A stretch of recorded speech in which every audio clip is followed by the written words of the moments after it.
Assalamualaikum warahmatullahi wabarakatuh. Video ini dibuat dalam rangka penyelesaian tugas mata kuliah isu global dalam pendidikan sains. Nah, bersama dosen pengampu yaitu Profesor Dr. Renard Haji Rayandra Asyar MSI. Di sini kami membahas dua model pembelajaran, yaitu yang pertama model SIRT, yang kedua adalah model Nestor. Nah, sekarang saya akan menjelaskan mengenai model SIRT. Apa yang dimaksud dengan model SIRT? Oke, bisa kita lihat di gambar ada dua lingkaran. Model SIRT ini adalah model pembelajaran yang memiliki dua disiplin ilmu atau sebuah ide yang tumpang tindih muncul sebagai pengorganisasian elemen. Contohnya seperti pembelajaran IPA dan matematika, dengan pengambilan data, charting, dan grafik sebagai konsep bersama. Lalu seperti apa sih bentuknya? Bisa kita lihat lagi nih di gambar. Untuk merencanakan pendalaman tentang studi model SIRT, setidaknya memiliki dua anggota dari dua disiplin ilmu yang berbeda, tetapi mendekati sesi perencanaan awal dengan gagasan konsep kunci, keterampilan, dan sikap yang secara tradisional diajarkan dalam pendekatan single subject.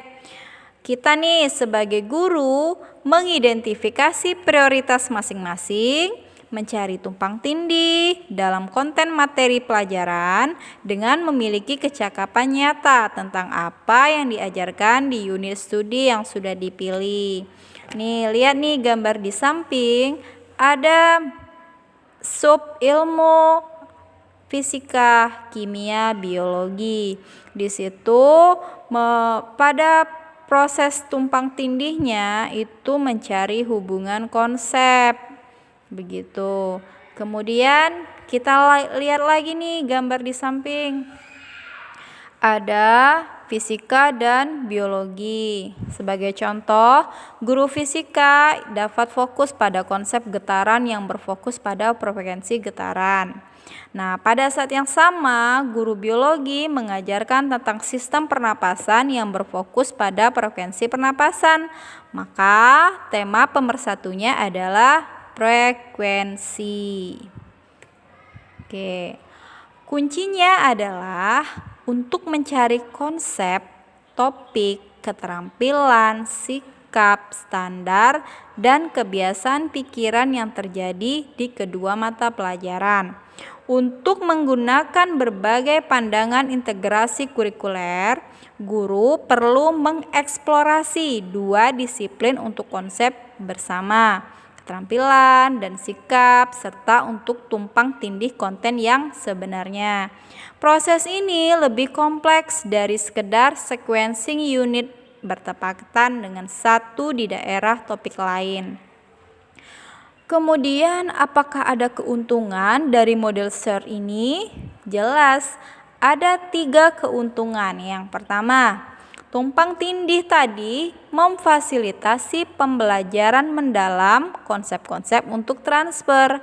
Yang kedua nih, lebih mudah untuk penjadwalan periode perencanaan umum untuk tim 2 guru daripada untuk menyulap penjadwalan untuk tim 4 guru. Yang terakhir, perencanaan sering menyebabkan pengalaman instruksional bersama, seperti menampilkan sebuah film yang sesuai atau merencanakan perjalanan bidang yang relevan. Karena 2 guru mungkin dapat menempatkan 2 periode mereka kembali ke belakang untuk membuat lebih besar blok waktu. Selain keuntungan, ada juga nih kekurangannya. Kekurangannya jelas dari segi waktu. Waktu perencanaan yang dibutuhkan untuk mengembangkan unit. Selain waktu, itu ada fleksibilitas dan kompromi adalah bahan penting untuk keberhasilan pelaksanaan. Yang kedua, membutuhkan kepercayaan nih dan kerjasama tim. Lalu model ini juga mengintegrasi di dua disiplin ilmu.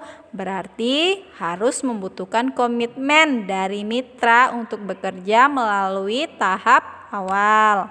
Nah, yang terakhir, untuk menemukan tumpang tindih nyata dalam konsep kurikuler membutuhkan dialog yang mendalam, baik itu dalam bentuk percakapan. Itulah sekian dari model SERT. Materi selanjutnya, kita akan membahas tentang model pembelajaran nested. Di mana seperti yang kita ketahui, model pembelajaran nested biasanya disebut juga dengan model pembelajaran bersarang. Model pembelajaran bersarang itu sendiri merupakan model pembelajaran yang mengintegrasikan kurikulum di dalam suatu disiplin ilmu. Secara khusus, yang fokus pengintegrasiannya pada sejumlah keterampilan belajar yang ingin dilatihkan oleh seorang guru kepada siswanya. Pengertian lain dari model pembelajaran nested adalah model pembelajaran terpadu yang target utamanya adalah materi pembelajaran yang dikaitkan dengan keterampilan berpikir dan keterampilan mengorganisasi. Di mana model nested juga memadukan aspek kognitif, afektif, dan psikomotorik, serta memadukan keterampilan dari proses, sikap, dan komunikasi.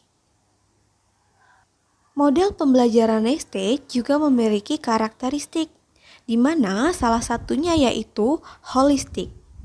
Holistik di mana pembelajaran terpadu memungkinkan siswa untuk memahami fenomena dari segala sisi. Yang kedua, model pembelajaran nested memiliki karakteristik bermakna. Dan yang ketiga yaitu otentik. Nah, yang selanjutnya, model pembelajaran nested itu sendiri memiliki kelebihan dan kekurangan juga, di mana salah satu kelebihan dari model pembelajaran nested itu sendiri yaitu dengan menggunakan model pembelajaran ini, seorang guru dapat menyediakan integrasi kurikulum yang luas. Tentu saja, jika guru merancang atau bekerja bersama-sama, model ini menawarkan banyak peluang untuk menggabungkan beragam keterampilan dan konsep untuk mencapai lebih banyak kompleksitas dan kedalaman dalam pembelajaran itu sendiri. Selanjutnya, kekurangan dari model pembelajaran nested itu sendiri yaitu muncul dari sifatnya, yaitu ada bersarang 2, 3, atau 4. Target standar pembelajaran dalam suatu pembelajaran dapat dilakukan membingungkan siswa jika sarang tidak diedukasi dengan hati-hati dan jika kombinasi dangkal atau buatan. Prioritas konseptual dari pembelajaran mungkin menjadi tidak jelas karena siswa diarahkan untuk melakukan banyak hal tugas belajar sekaligus. Kekurangan selanjutnya, guru mungkin tidak secara eksplisit tentang berbagai lapisan pembelajaran yang mengakibatkan sedikit transfer aktual atau penerapan keterampilan dan konsep. Model pembelajaran bersarang atau nested ini paling tepat digunakan ketika guru mencoba untuk menanamkan proses standar seperti keterampilan berpikir, keterampilan kompetitif, dan keterampilan literasi menjadi pembelajaran kontennya mereka. Menjaga tujuan konten tetap di tempatnya sambil menambahkan fokus berpikir, menargetkan keterampilan sosial, dan meningkatkan keterampilan membaca dan menulis keseluruhan pengalaman belajarnya siswa. Yang terakhir, kegiatan penerapan menggunakan model pembelajaran nested. Nah, di sini kita mencoba menerapkan pembelajaran dalam materi klasifikasi makhluk hidup. Seperti yang kita ketahui, model pembelajaran nested atau model pembelajaran bersarang merupakan pemaduan berbagai bentuk penugasan konsep keterampilan melalui sebuah kegiatan pembelajaran.